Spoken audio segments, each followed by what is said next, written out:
오늘은 약간 번외편 느낌으로 이 내용을 말씀드리려고 합니다. SK텔레콤 본사 사옥 1, 2층에 TIUM이라는 ICT, Information Communication Technology, 정보통신기술 체험관이 있습니다. 뭐 이런 의미라고 하고요. 여기서 하이랜드라는 2047년의 미래 도시를 여행하는 체험 프로그램을 하고 있는데 이게 2017년 9월 29일 날 개관한 것이기 때문에 그때 기준으로 약 30년 후를 예측해서 만든 걸로 보입니다.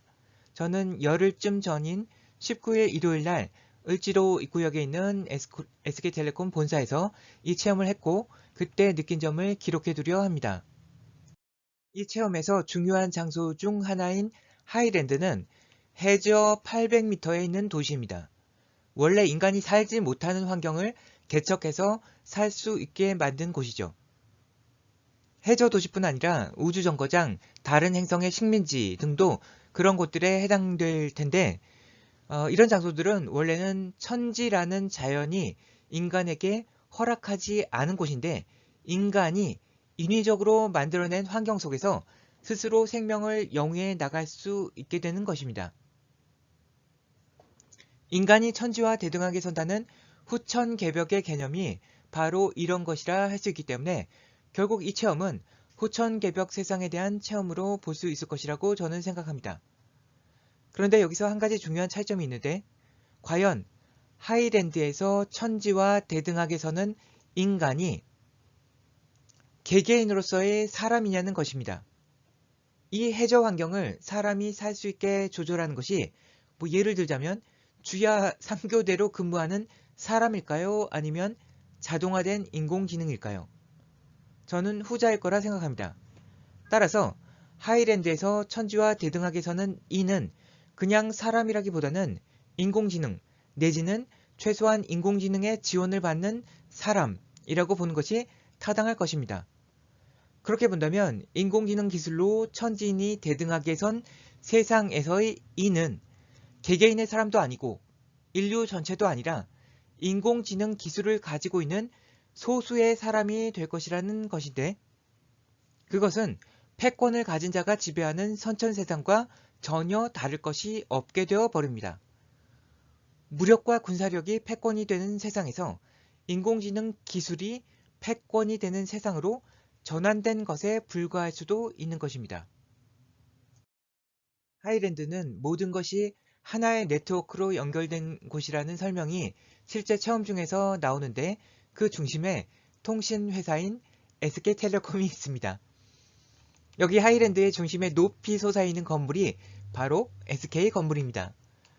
원래 인간이 살 수 없는 환경인 해저에서 인간이 생존을 영위할 수 있는 환경을 만들어내고 지속적으로 유지하기 위해서는 광범위한 정보들을 실시간으로 끊김없이 수집하고 그것을 바탕으로 인간의 생명에 영향을 미칠 수도 있는 중요한 판단을 내린 다음 그에 따라서 주변 환경을 제어하고 조절하는 두뇌의 역할이 필요한데 그것을 자신들의 통신회사에서 하겠다는 일종의 야심을 살짝 드러낸 것이라고 볼 수 있습니다. 뭐 자신들이 만든 컨텐츠니까 그 정도는 충분히 애교로 봐줄 수 있을 것 같습니다만 만약 그런 기능과 역할을 하는 주체를 신뢰할 수 없다면 이런 도시에서는 살 수가 없게 되는 것입니다.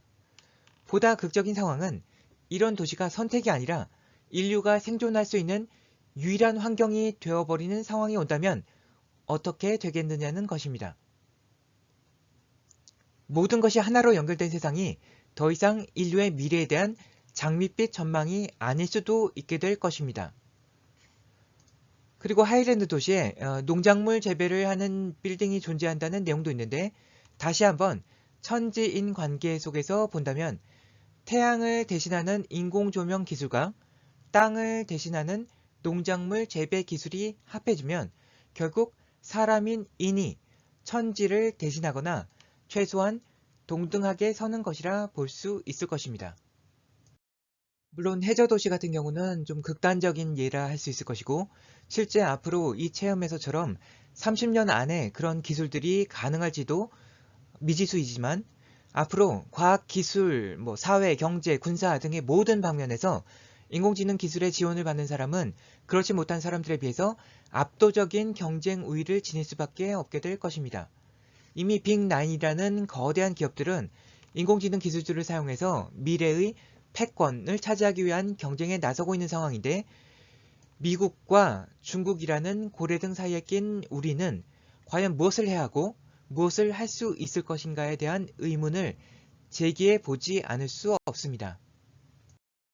전 세계 패권을 추구하는 중국 공산당이 인공지능 기술을 가지게 되는 것은 아마도 굉장히 끔찍한 일이 될 것 같고, G마피아 같은 영리를 추구하는 기업들이 그런 기술을 독점하는 세상도 그리 희망적으로 느껴지지는 않습니다.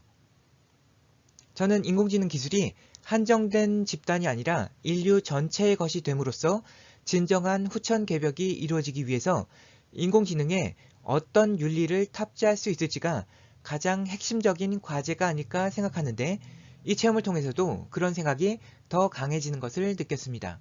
들어주셔서 감사합니다.